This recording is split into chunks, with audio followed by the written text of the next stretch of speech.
Hi, everybody. Welcome to the Neurofucked podcast. I'm your host, Haley Olivia, and our other host right over here, the amazing, wonderful Jackson Rosa. And let's not wait any longer. Let's get those little attention spans going. Let's get it going. Let's do it right now. It's time for episode. Take it away, Terrence. Finger guns. Finger guns, really? So 2007. It's time for Neuro Podcast with your host, Jackson Rosa, that mischievous motherfucker, Haley Olivia, what's your name, girl? You on the spectrum, and Terrence.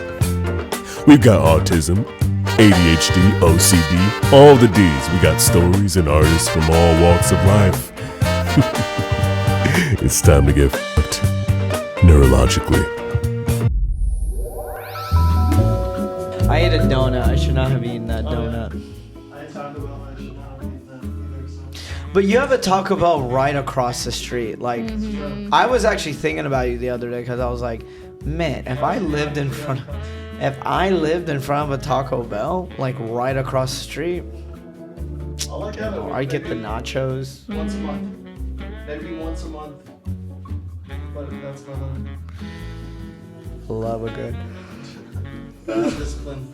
We can begin. It's good to loosen up and get the heebie-jeebies out, you know? Get the fucking... We're not going to put the Okay, video actually, I wanted to do a clap for sync, so Yeah. 1 sec. So I'm just gonna, we'll have silence, and then I'm gonna do 3, 2, 1, and then we're gonna clap, okay? Or I'm gonna clap. 5, 4, 3, 2, 1. Okay, that can sync the audio now. I always Okay, feel got like it. I have to sit really still Oh, because of the when lighting. we do that. Oh yeah. Don't make any sudden movements or Yeah. noise. Like I'm Not everything. Okay, and now everything we said before the clap is gone. So that's good. Now fresh start. Yeah. Right? Is it because Yes. is it because like an angry stepdad type of energy where I'm just like about You know what? I think I have an extra one in my car. I think I have a clicker. I Oh, could yeah? give you guys. Yeah? Yeah. You can just use the I clicker. love this. Oh, Yeah. Yeah. My editor gave it to me. She's awesome. oh yeah. No, I love She I love does it. editing work too. So if you ever want Cool. to do, Yeah, you have a recommendation so it just doesn't all fall on my shoulders, Haley. Excuse me, I said I can learn- wanted to learn editing. I just want to introduce our guest, Ahmed Al-Kadri. He is a wonderful comedian, influencer, world traveler, and just a good guy, just a good dude. Yeah. But we're going to explore the inner workings of this man's mind. Why dig am I through. always the...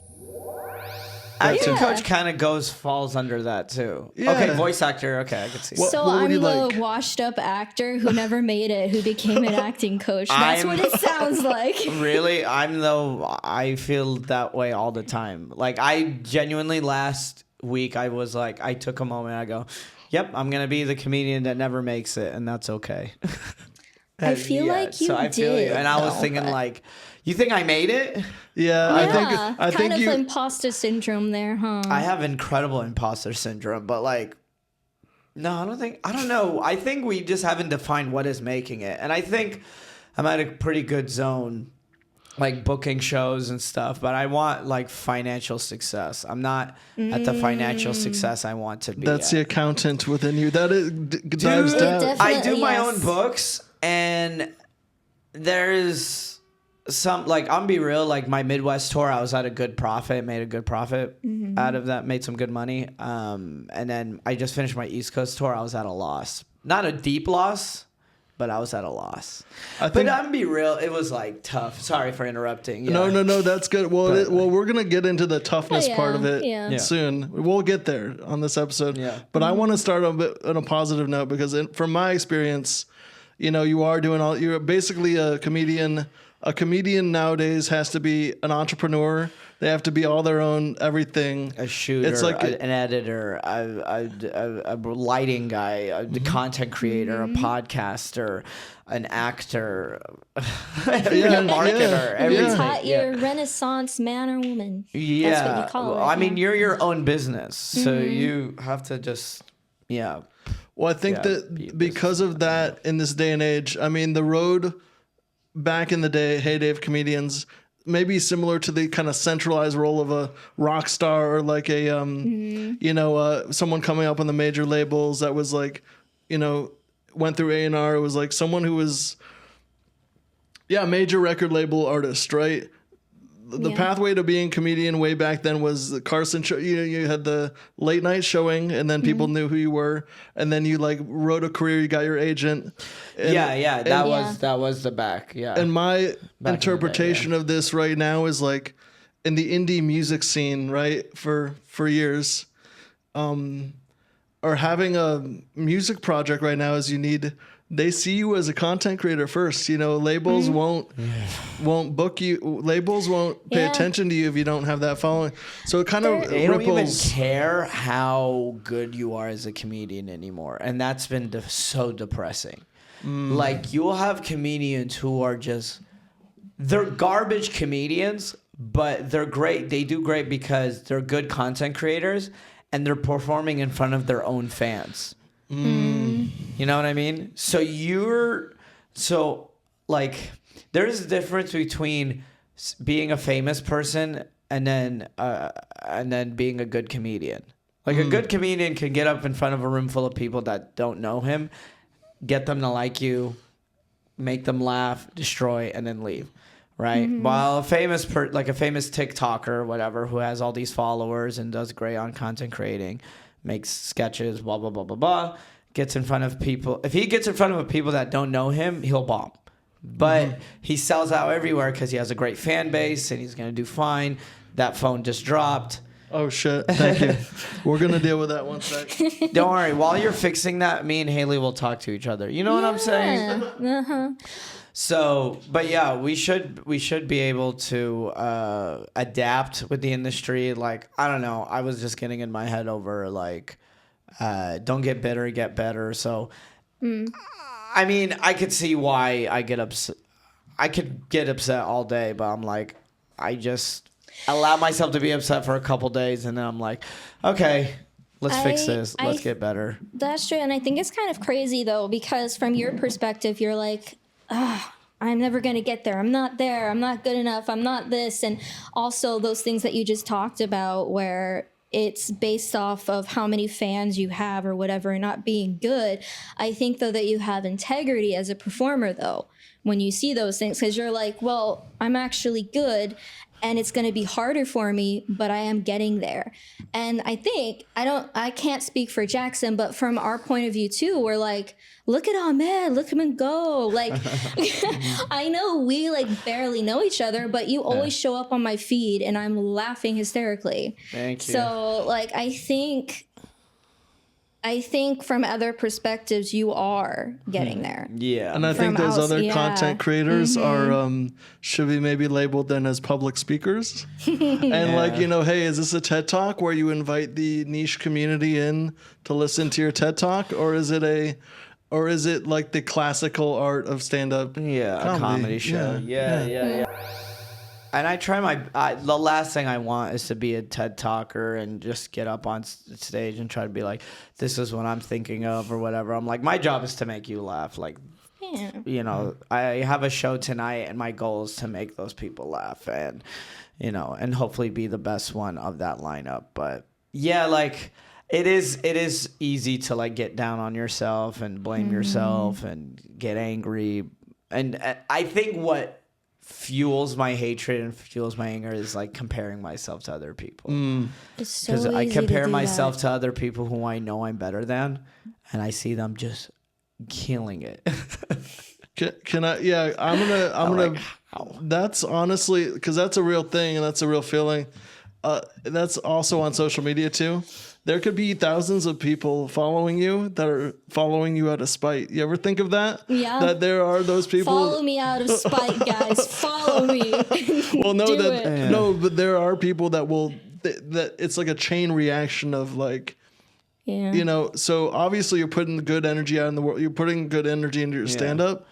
But sometimes it's just like, what do they say? The comparison is a poison, it's a big deal. You see someone with a big house on Instagram and all of a sudden that's all you can talk about and think about. And and it blinds you. You're not even thinking about the property taxes. You're just like, I need to make money so I can get the house, so I can be a good person, so I can project status and wealth. I just want to be at a certain financial level where I could be like, where I'm like comfortable. You know, I'm not stressing over money. I think that's the goal, what I want. I feel like you're at the edge. You're like at the edge and precipice of it. Some people just ride that edge, you know? Some people are just some people are just edging their way to the top. Yeah.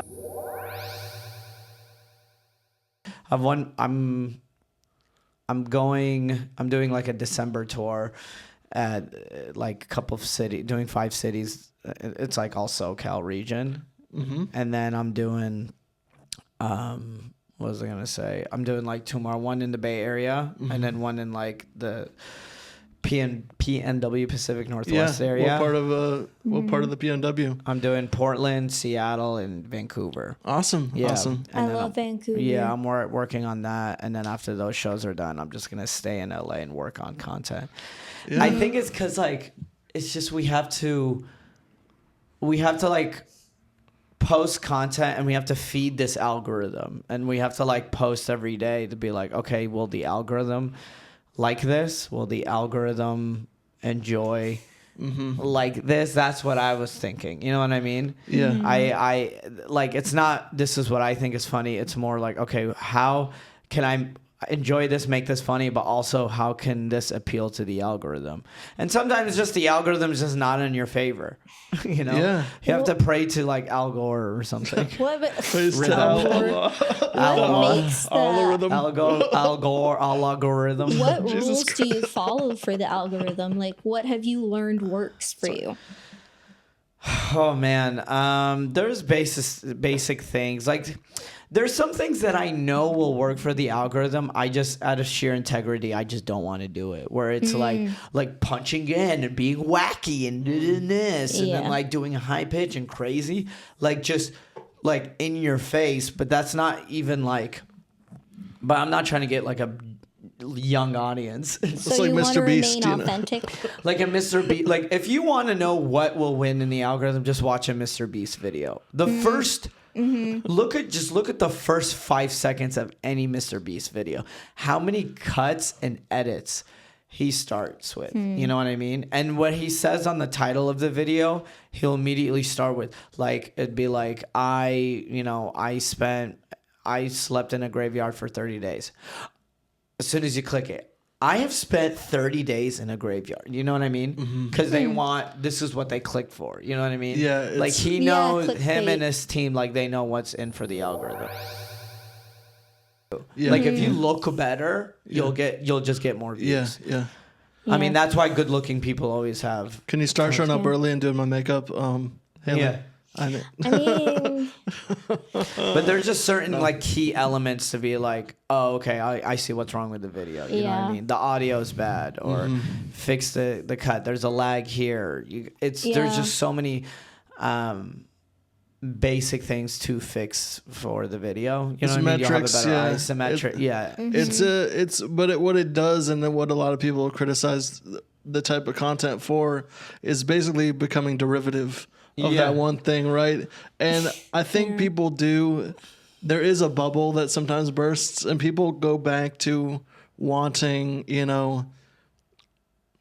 I think there's for every movement, there's a counter movement. And when it comes to like high paced, fast editing social media, there's always an audience that you're going to be able to pick up the other people on the other end of that, which is people that don't want to have their attention hijacked, people that want to relax, or even just people that want to have something weird and off-putting, in their, like Adult Swim, type content on their feed. Yeah, and you want to just, whatever the content you want to do, you obviously stay consistent, do it every day, pick one time.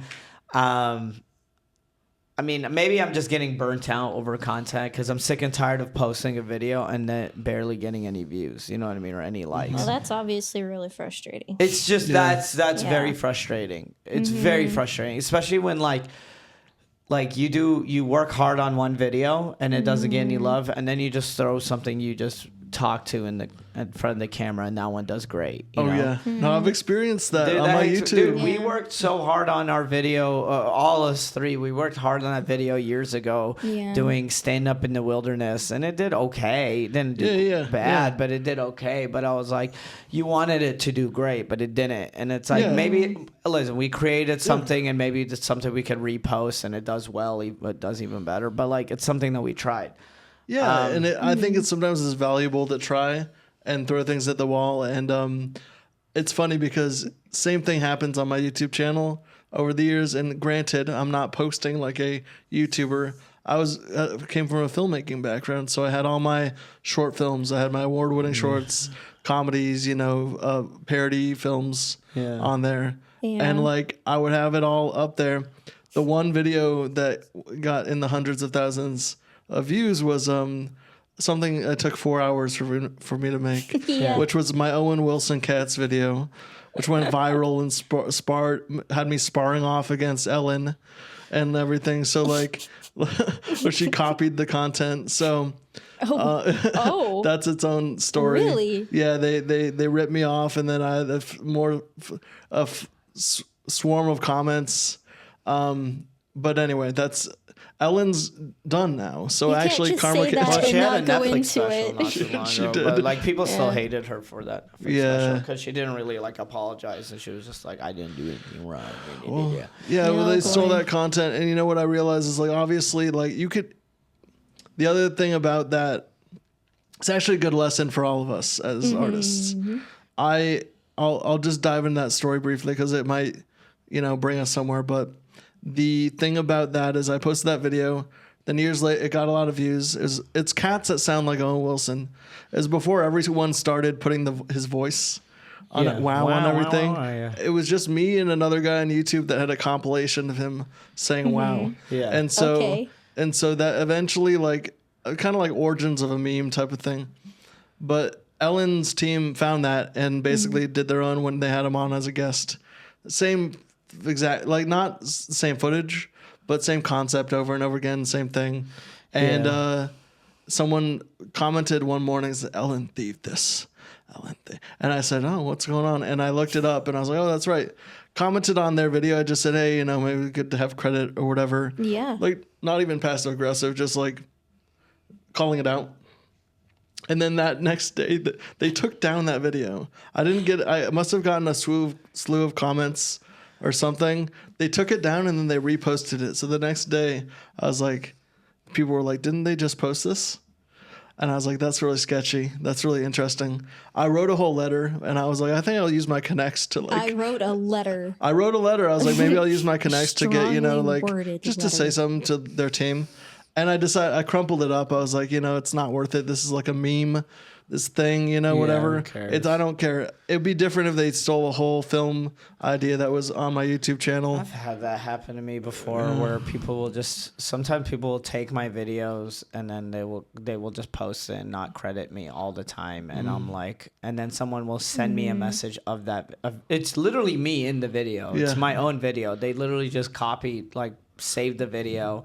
And then sometimes they would put their video and then they would post it on their own and put their own watermark on it.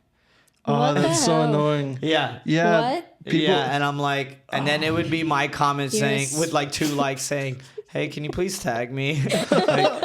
Because I'm like, I just want followers. Like, can we please tag me? They're hijacking. It's really bad, and it's happened on Facebook. People did it on Facebook all the time. Like, they take YouTube videos, and they would not only do that, they would monetize them. They would start making money. Well, yeah, but that's why it's still happening. A lot of these curated accounts, content curation account, like especially on TikTok, and I mean, they're taking it down, TikTok and Instagram, but it's like.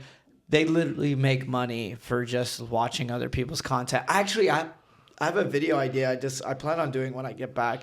But I want to call it like, hey, welcome to React, the laziest form of content creating. And it's just me looking at a video. And I'm like, wow, that's funny.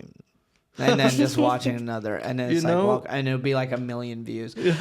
But I like that, because there's all the parodies now of podcast parody accounts where they're like, it'll just be satire of a podcast or of like I had an a couple alpha- clips of that. Yeah, The that's- those two Arab F boys podcasts. Yeah. Oh, that one was. I love that. That's actually a good sign. Like when you're collaborating with your friends and other people that have a following. I feel like Yeah. those ones are the ones that get the most like. Do you feel like those ones get the most traction online when you're working with other people with followings that like have their own for thing? sure, for Yeah. sure. I mean, if it's good though, like, Yeah. I mean, the goal is like the content has to be good. Like I've done collabs. There was even a period where I just didn't want to collab with anyone. I didn't feel like calling anybody, so I just did sketches where I was playing multiple characters, and I like that too because it was just fun editing it. It was fun like being a range of like different things. I mean, not really a range, but like, you know what I mean? Like just turn it down a notch with the acting. You know, the one I really love, the one that sticks with me in my head to this day is one of the more like one with Chase, your friend Chase. Yeah. Where it's like the Baby It's Cold Outside song. Oh, yeah. Except it's the twist, the hook is great, which is it's just the person at the party that the last one that just won't leave. Yeah. And you're trying to push them. Yeah. Yeah, I really can't say. I'm like, we're all just trying to leave. I love that. No, it was Well, absolutely Leslie, brilliant. thank you, Like that's thank you. one where it's like the premise is simple and it's just that one little. Was that 2 years ago? It might be.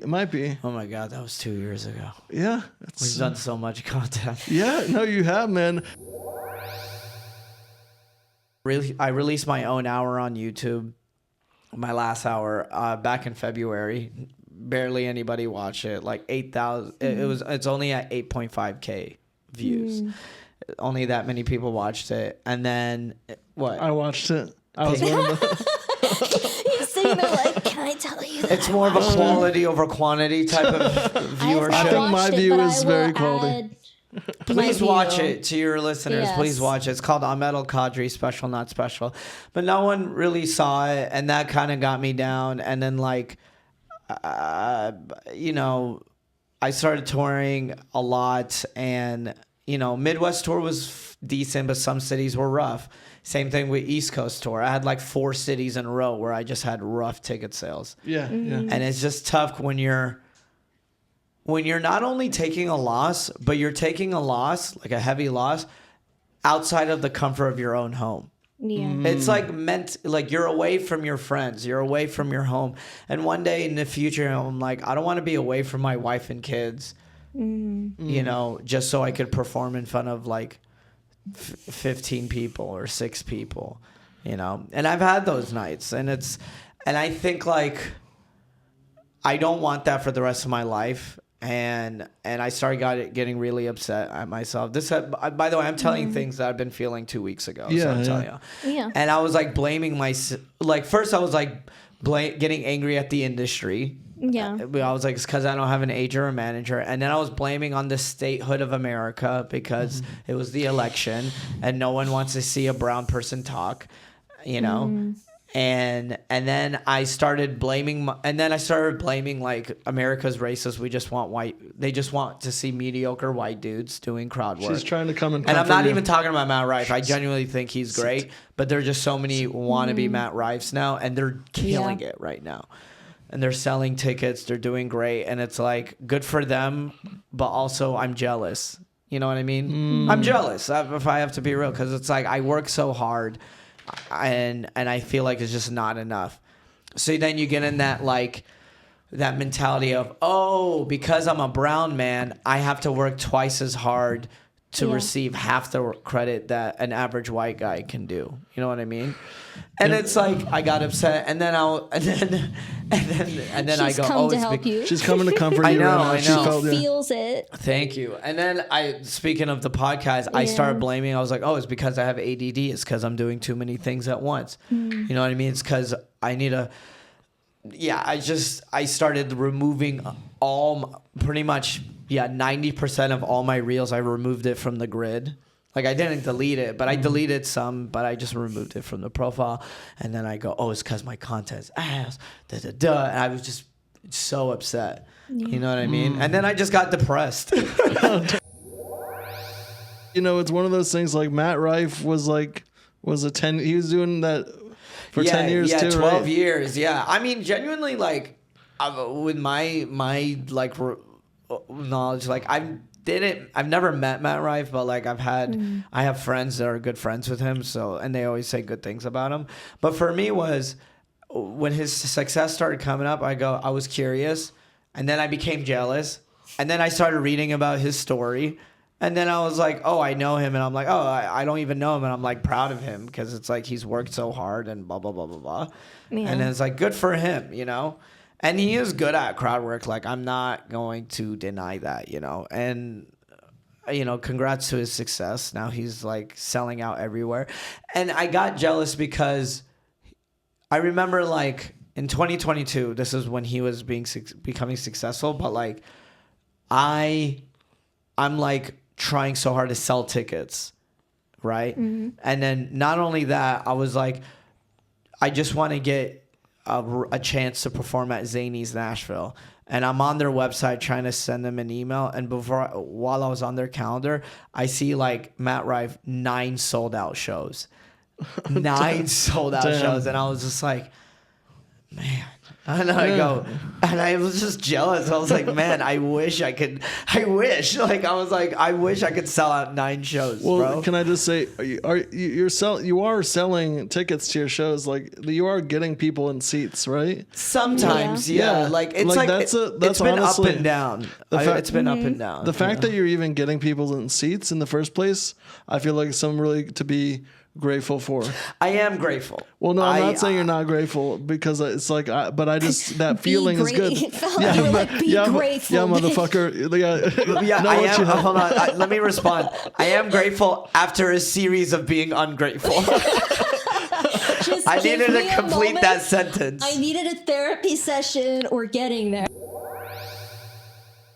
Then, like after getting upset, and I talked to my friend Mike Angel, who's awesome. And he like was on the phone with me. He was just like, this is what I need you to do. You're doing great. But he was like, those losses is a good thing. Take it. Like, he was like, be grateful that you had these losses. Cause now you could go, okay, what can I learn from these? He goes, he was like, I've had a lot of wins, but losses is where I'm at, where I learn from them. Cause when you get losses, you're like, okay, this is a learning opportunity. Which is good because it's like, if I like in the Midwest tour, I left and then I was like, you know, oh, I'm at a problem. I'm good. You know what I mean? Like, oh, I think it's East Coast. And I literally got cocky too. I was like, oh, I'm going to do great East Coast. New York City came up. We almost sold out. I was like, hell yeah, we almost sold out New York City. And then I was like, hell yeah, looking all cocky. I expected to do great in Philly. Philly ass. I was like, damn. Okay. Philly sucked.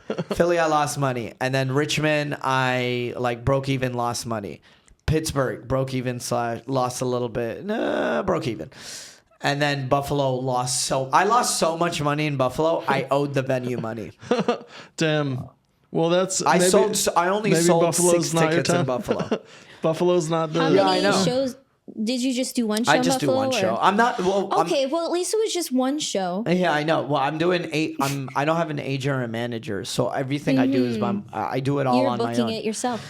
Yeah, so I like will find a venue. I talk to them, and then like this venue particularly, I would rent the space, and then so like let's say this is ideally what you would do. You'd be like, let's say you rent a space for like $400, right?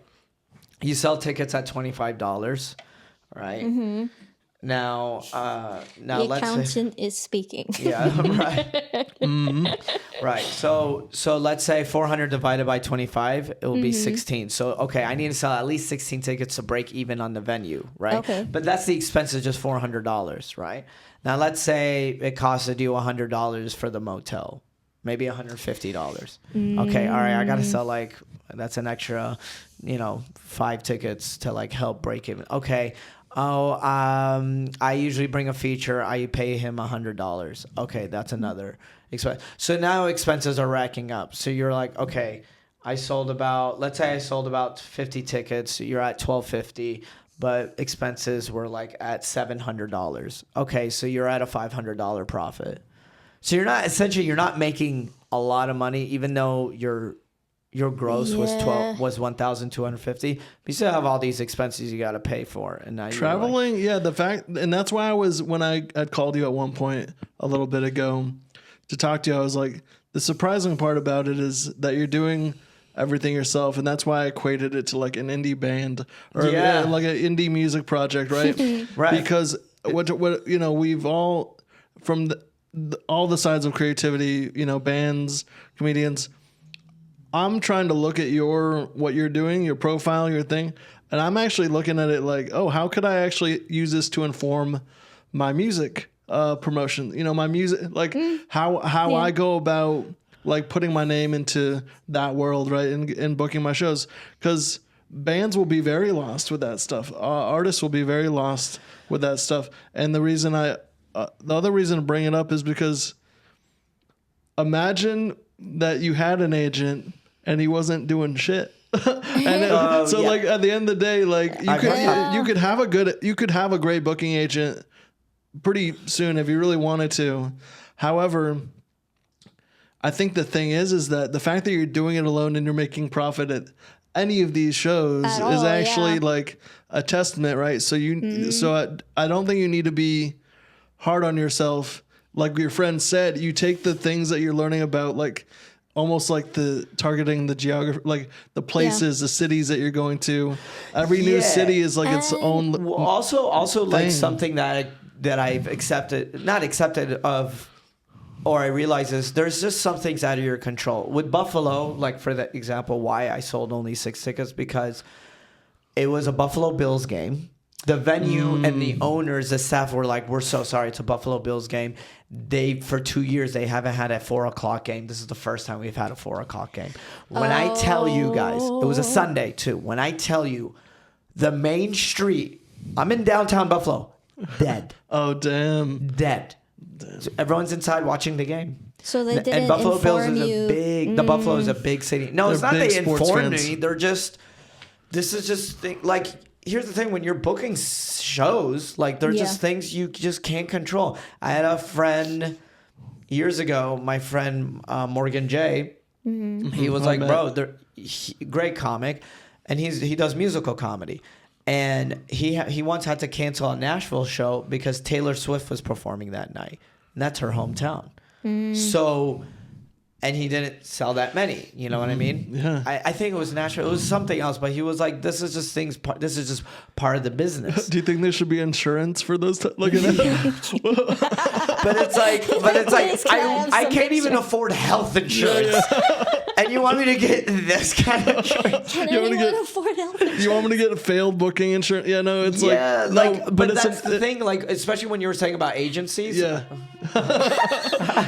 By the way, the set is really close. It's very close. Hold for the North Hollywood white noise machine. Yeah. Hold for the dead elderly the person. Yeah. No, I was saying ambulance. But I kind of understand though what Alexis meant.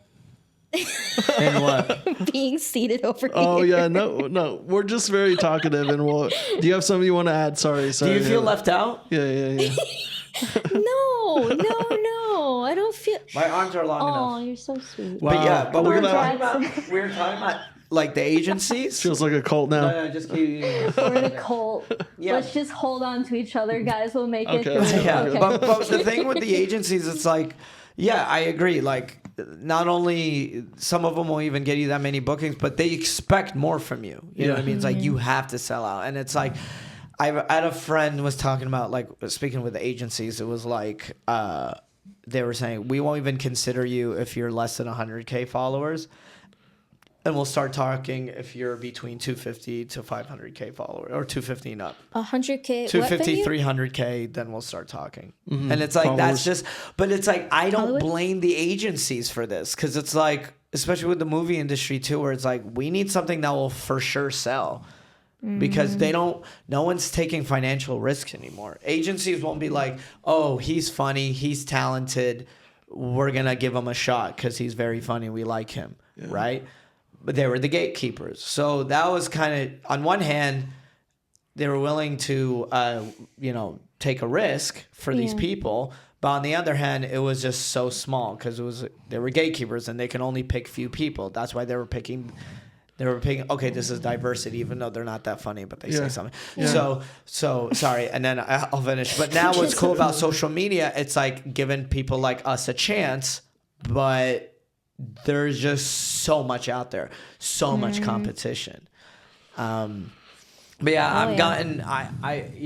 I did learn a lot from my losses in the East Coast tour. Like I did I was at a loss, but I learned a lot, and I know what to do. I know how to I know what to do for my next tours. Yeah. And honestly, guys, I love you. I think I'm just burnt out. Yeah. I'm just you've been tired touring a and lot. burnt out. You've been touring a lot, and I think maybe it's maybe just like switch in and out of your strategy. You know, you got to do what makes you what you can do it a way that you're comfortable doing it, where you're not where you're creating the right space for yourself.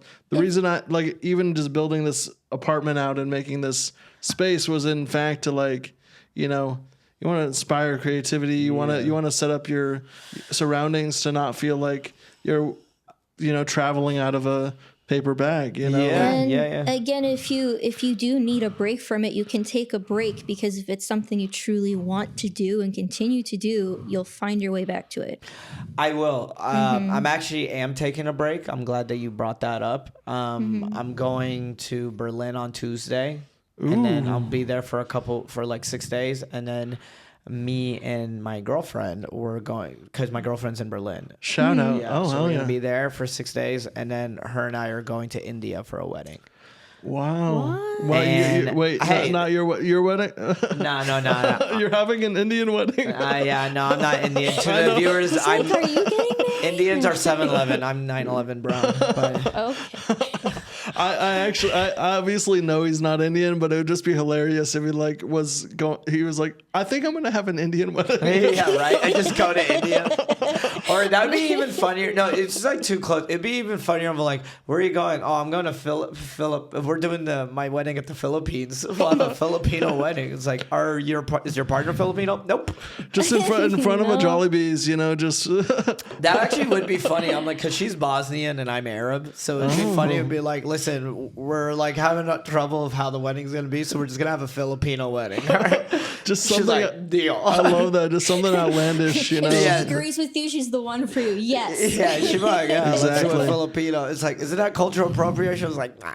It's a good Well, it's pretty good. Well, we'll go ahead. Oh. Full on attention. I actually wasn't really saying anything. Oh, it's okay. okay. She's I really was good at just going. testing it out, you know? What? That your voice is heard? We're so sorry. We're not gonna keep you in the corner. I promise. If No, you we, have something- we don't put baby in the corner. I have That's a okay. baby face. Do you know the true. reference or? Nope. It's okay. I do. I'm just kidding. Okay, I was concerned for a second. Not at all. No. Usually, because most podcasts, when there's a woman, I'm in out. It's not even. Oh no! Not listening. Red pilled. Yeah, red pill. Awful. Anyways, Now that I know you have a girlfriend and she watches this, she doesn't watch this. maybe she will. Oh, maybe you're She'll gonna hear that direct you message. said that, and she'll She be won't. like, "We need to work on some things." No, she knows I joke about that shit all the time. The amount of jokes I've told her that she should wear a hijab. Completely kidding. That's I don't hilarious. think that, No, we were talking. Oh yeah, experiences as an Arab American competing. Great question, Haley. He looked at me with such like, "What?" We're Well, I fighting just to the didn't want to death. interrupt you. I want to be like, let's give her attention. I'm into. I mean, if Because I you need want, if attention you guys real hear me bad. hear me out to this whole seating situation. Move this plant and put the chair here. Yeah. What if I just put?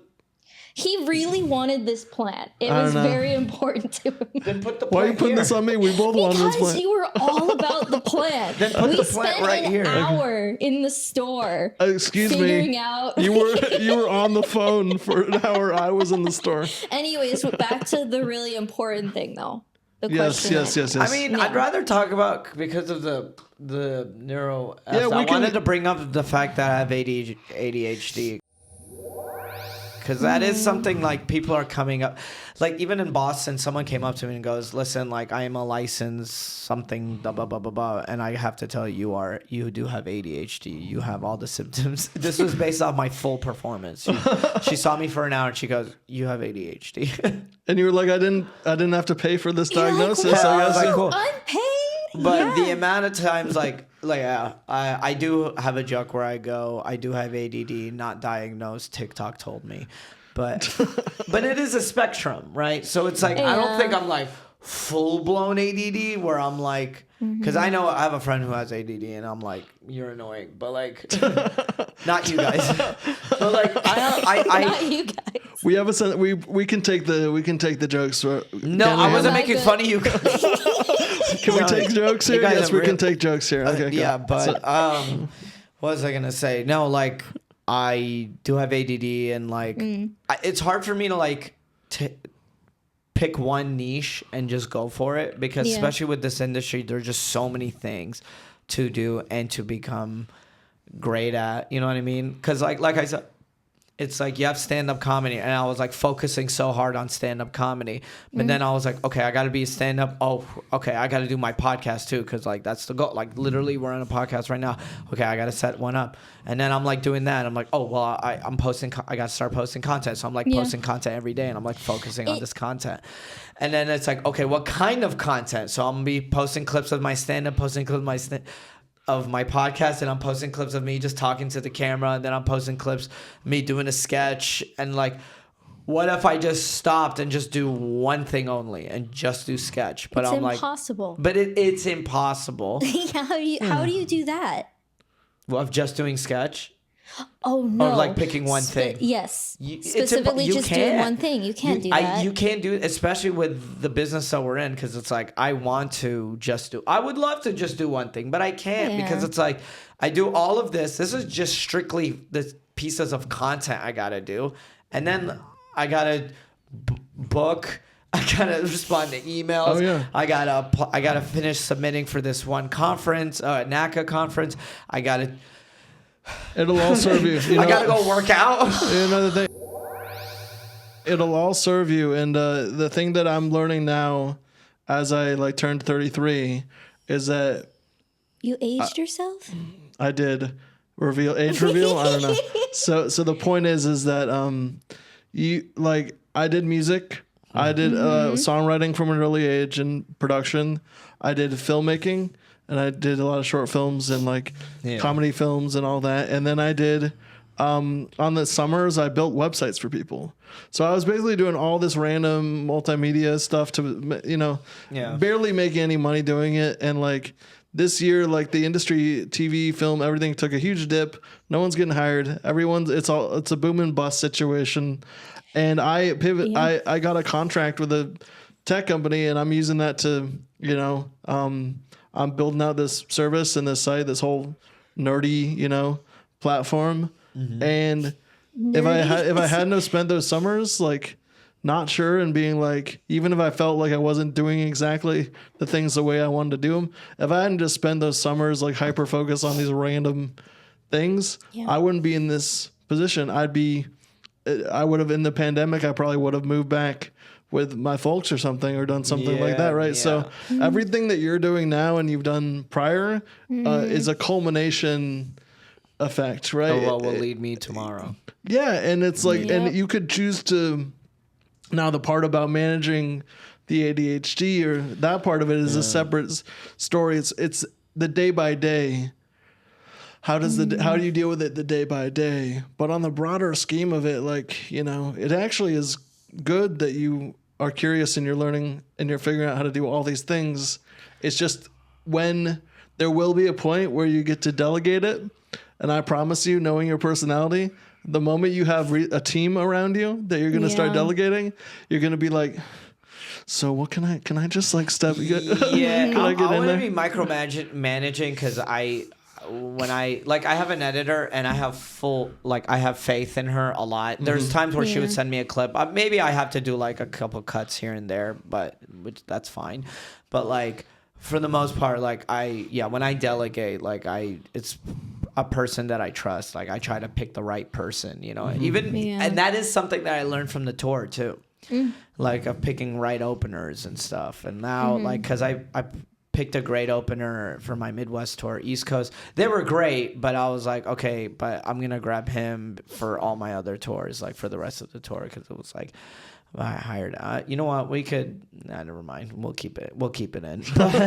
No, that's cool. No, that's good. Cause you're building, I want to build a team. It doesn't, yeah. And I know it's like, I can't do it all on my own. That's why I did collab with so many people. I do enjoy working with others. It's like, it's fun to create things with people. I mean, from F-Boy Rehab with Kevin to my roommate videos with Ryan, like I really enjoy it. And yeah, again, like this year was just, I've traveled so much. I wasn't, and I was out of my routine, you know, and that kind of mentally burnt me out. But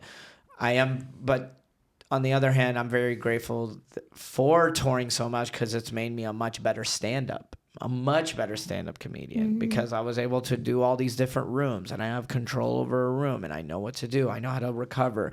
I will try a new joke in front of a big crowd, but then I will like save myself after, you know.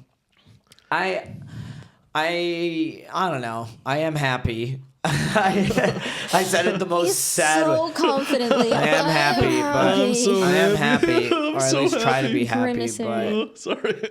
no, you're good. No, you're good. But No, yeah, but that's You just need a break. yeah, you need a little vacay. once I go to Berlin and see my girlfriend, and I'm even doing some spots. I'm doing like a couple spots here and there. In Yeah, Berlin. you can't get away from it. You're gonna do it anyways, but But it's gonna that's make you happy though, right? Yeah, and I work as a tour guide around LA. I work as a bike and hike tour guide. I didn't actually know Make that. some cash here and there. Yeah, I didn't know that. Okay. She wants to hike and bike with you actually right now. Yeah. We have our Anytime. special Hi, guest baby. here, Snap P, infiltrating the shot. Oh, okay. Hi. Okay. Oh, no. Yeah. Yeah, don't Down. lick We the don't want to microphone. lick there. You can lick the air. Snappy, come here. Go to bed. Oh, Go to don't bed. tell her to go to bed. Go to bed. Go to bed. Go to bed. She looks so dejected. Yeah. She's well trained. Good girl. Wait, so when Good when y'all were like picking neurodivergent, where y'all were like, "Oh, Ahmed, did y'all think I might be on the spectrum? Like on what kind of flavor?" When we were picking people to come onto the show, more so, it's not that you have to be neurodivergent. For example, with Alexis, she was just understanding neurodivergency. Why did you yawn when I was speaking? No. Sorry. You said in I one took a ear or nap. the other. I took a sorry. As soon as I yawned, I was like, "Oh, I'm doing it. Doing it. It's a jet lag. I'm still jet lagged." Yeah. It's just kind of getting together, understanding what it is, what it means, how it affects our lives, understanding the people around us and how the world works differently. Yeah. Well, she wanted to understand after her president is going to cut the funding for our people. Oh my god. Well, we'll move on because yeah, it's true. Yeah, I'm ready. Listen, I'm gonna tell her that. Listen, I think that's I mean, hilarious. I'm ready for my brainworms. RFK, let's go. Insert those brainworms. We avoided it like the plague, though. It's the fluoride in the water. It's not the real water. Yeah, is he like head of Department of Health? Yeah, he's gonna be. It's gonna be great. Yeah, it's also one of those things. There's plenty of people that were connected that were like, yeah, we'll eventually touch on probably a lot of misinformation stuff about autism. But one of the big ones is that vaccines, and all that craziness, conspiracies about vaccines. Oh yeah, vaccine causes autism. autism. Yeah. Yeah, so It's the stupidest thing I've ever heard. Yeah, And it's yeah. so common for people in certain areas in the US to think that vaccines cause it. yeah. And then don't vaccinate their children. I'm so tempted to send some of my friends. There's endless videos on YouTube that are really interesting to watch, honestly, about people saying how I escaped the alt-right pipeline. And it's just people, and I'm like, see, I want to send this to someone. I saw that video suggested on my feed. How I did? escaped the alt-right pipeline. Yeah. There's a few of them. There's a few of them out there, and I watch them, and and they all start the same. They all start watching Jordan Peterson, then Joe Rogan. They all, then they get shifted over to kind of the Ben Shapiro's of the world, a little bit of the Candace Owens of the world, and Matt Walsh, and then eventually Matt Walsh, and then they realize I've been. These people are being victims, and people are. So anyway, the whole thing has really attracted especially the spiritual community. But I divulge. I don't want to talk about this stuff on this episode. But it is depressing, and it has added to people's depression in the last few weeks. I mean, it is depressing in a sense where like after I got back from the East Coast, I got jet lagged, tired. And I will say what did help me was talking to my friends and learning, I'm not the only one. I'm not alone on this. Like, I'm not the only one upset over not just the election, but just like the current state of everything. You know what I mean? Absolutely.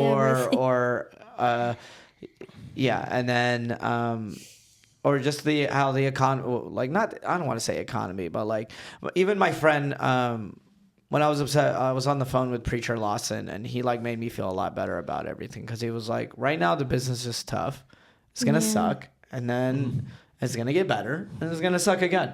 He was like, there's just the life as a comedian, Riding the wave. It's coming out the other end of the wave and still wanting to do it. I think...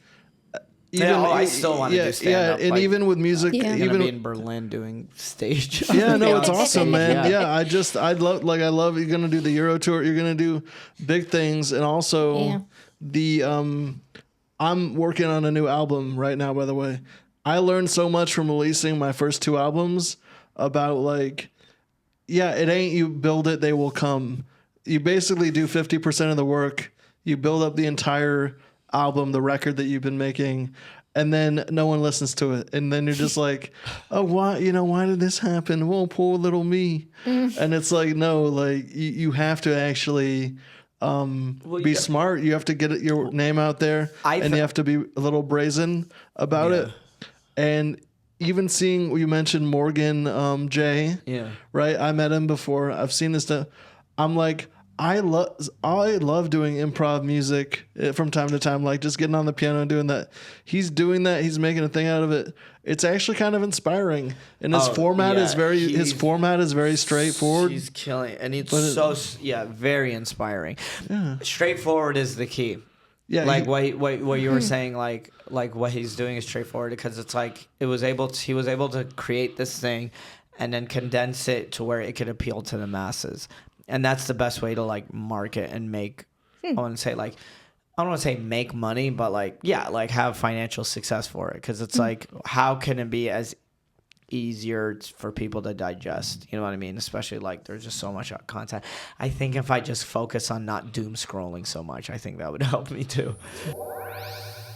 Do you feel like when you're do you get trapped into the same thing that the people that are watching your stuff might get in the same doom scrolling patterns that people have? Do you have your notifications turned off on those apps, or are they like? Dude, I have. Are they on? I have this app called Unplug. Have you heard of it? Where I'm like, it's forcing me to not look at social media for a long time. Unplugged. Unplugged. I know a few of those. Yeah. I know a few of those ones. I have to actually show you after. I use an app called Dumb Phone, which is basically turns all the it creates shortcuts for the apps, so it just becomes a blank screen of text. It's like a text menu, and instead of having all the apps, that red notification thing on an iPhone, it's red for a reason. It will stand out. You'll know you have unread notifications on that app, no matter if they're popping up to you or not. That will create an inherent need. You see red, you see blood, you see passion. You click on that. There's like, it says, no, it's true. It's our animalistic instincts when we see red. So like that's the thing. So certain colors, we'll try. If we see green, we're relaxed. We're automatically relaxed. Yeah. I don't go into my apps as much. My screen time is down actually because I did that. Also, my notifications turned off on TikTok and Instagram.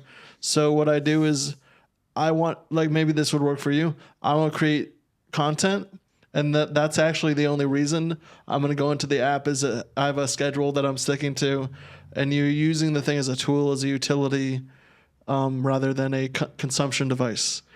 Like the closer you can mold the thing to be a utility for you, the further away you're going to get from it hijacking your attention.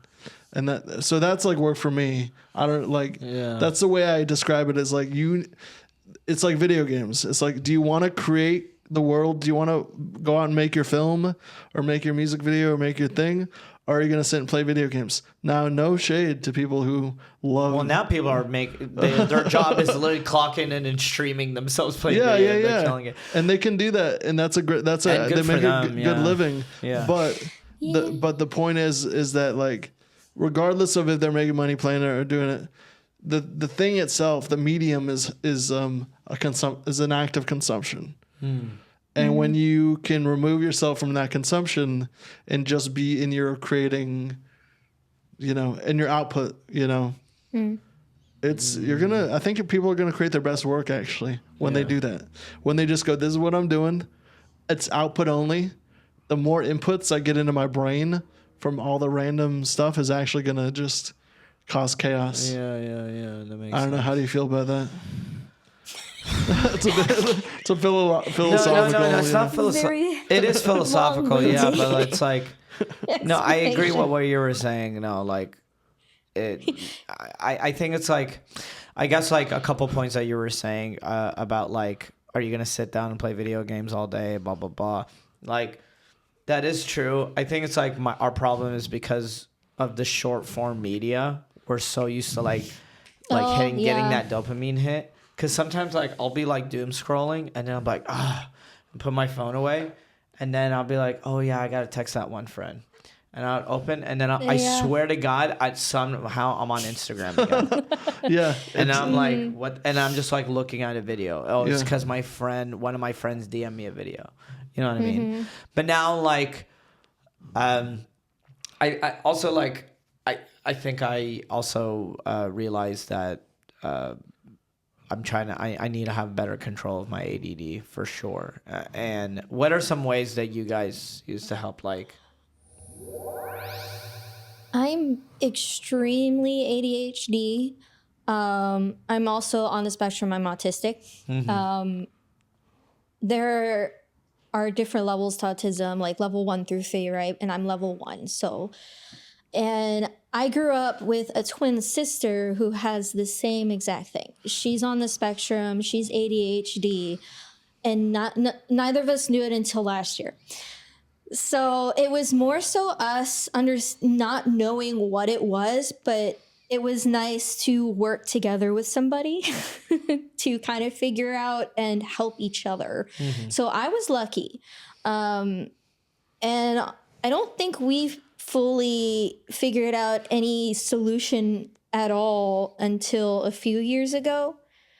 But I guess if we're more specifically talking about ADHD, very recently I've started trying to pull these tricks where I'll do that. Have you guys heard of the like drawing with your hand, like just random circles with a pen while you're doing something?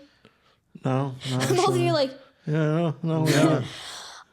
So I have a sit-down desk job where it's highly, highly detail-oriented, which is my nightmare.